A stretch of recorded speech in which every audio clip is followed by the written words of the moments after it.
While college football hasn't yet fallen prey to the 24-hour news cycle like the NFL has, it's arguable that it actually has more fans. With stadiums topping 100,000 per game, its appeal is hard to deny. Can the same thing be said about NCAA Football 13?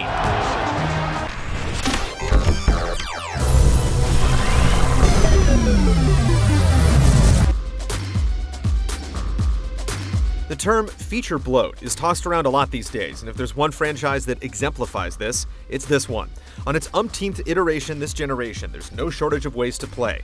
This year, the lone addition is the Heisman Challenge, where you select one of over a dozen prior winners and attempt to replicate their award-winning season.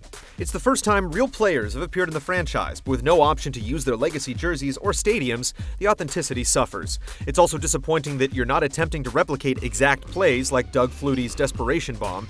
Instead, you're asked to reach statistical goals, and it just ends up feeling limp. Like the perennial Road to Glory mode, you only play from the perspective of the stars, so you have no control over how many points your defense gives up, and ultimately, how the season plays out on the whole. Dynasty once again represents the primary single-player option, and it hosts upgrades that will only be noticed by micromanagers. You can now scout players prior to dumping heavy recruiting resources into them to help avoid busts or dig up gems. Your school's ratings also adjust dynamically based upon how each season plays out, and the game does a great job of telling you how to improve each one.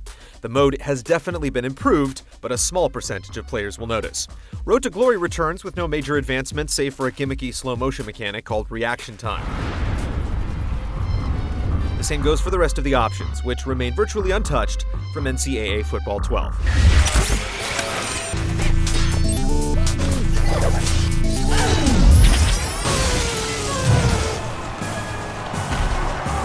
There's really just one big alteration to the gameplay, but it's significant.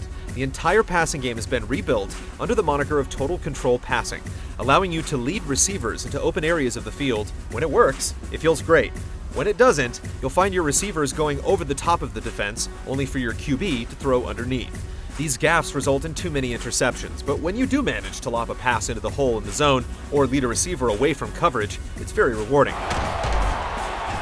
Interceptions are nothing new to NCAA football, or Madden for that matter. Linebackers have been ball-hawking fiends for a couple years now, and now they must actually recognize the ball before making a pick. This cuts down the INTs in man-to-man coverage, but not in zone. Receivers must also see the ball before making a catch, and there are windows in their routes when they're more likely to snag the ball. Pass too early or too late, and they're all thumbs. When you couple all this with the new passing system, interceptions remain an issue.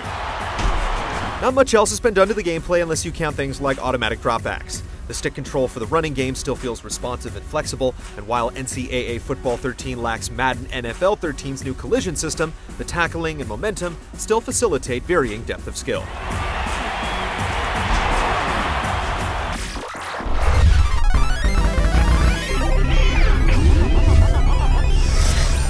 Like the rest of the game, finding obvious improvements to the presentation is a challenge. Of course, the game already looked quite good. There are over 80 new stadiums, new pre-game rituals, mascots, gear, cheerleaders, and more. Yet it still looks nearly identical to NCAA Football 12 in fidelity and performance. A few new animations appear here or there, but this is largely the same graphics and sound you got in last year's game. Further integration of the ESPN license means intrusive game updates about tilts you could care less about.